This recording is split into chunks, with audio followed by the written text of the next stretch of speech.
I'm coming to you from a peculiar position on this beautiful day on the West Coast. We're sitting flat on the ground here, myself and Charlene Adams, who's the park manager of the West Coast National Park, because the flower season is just spectacular this year.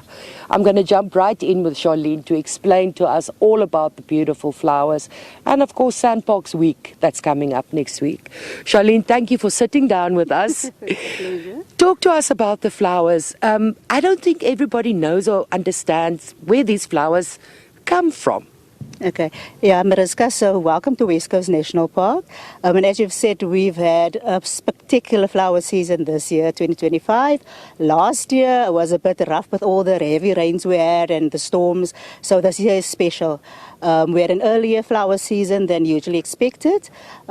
Annually, we expect the flower season or the flowers to pop around mid-August to mid-September.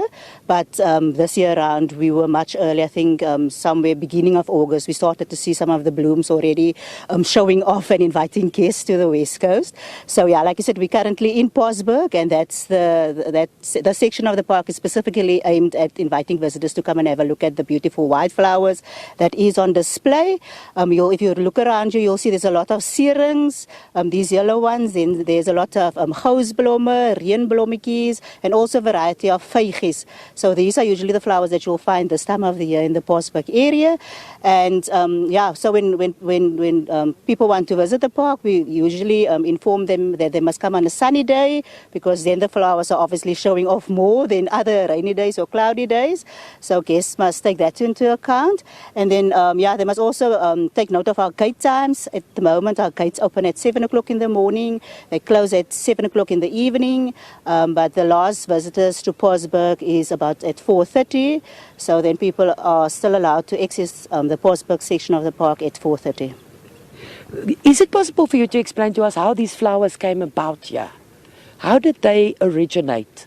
Because this is a very particular area where they are. The rest of the park is just as beautiful. It's green, it's lovely, but this area has the flowers. Where do they come from?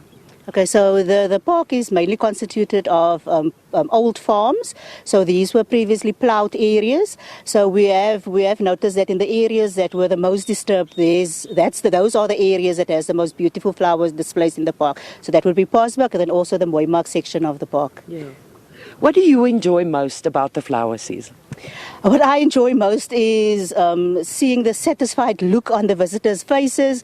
People get so excited when they get to see the carpets of flowers, because I've spoken to so many people that haven't been to West Coast, and they always look funny at me and say, "But you make a big deal about flowers." And I tell them, yes, it's really spectacular, and seeing is believing. Only when you see it, then you'll believe what I'm telling you. So yeah, that's the one thing that makes me excited, is to see the excitement on our visitors' faces when they get to experience the beauty of the West Coast National Park. You are absolutely right. If you haven't seen it before and you see it for the first time, it really takes your breath away.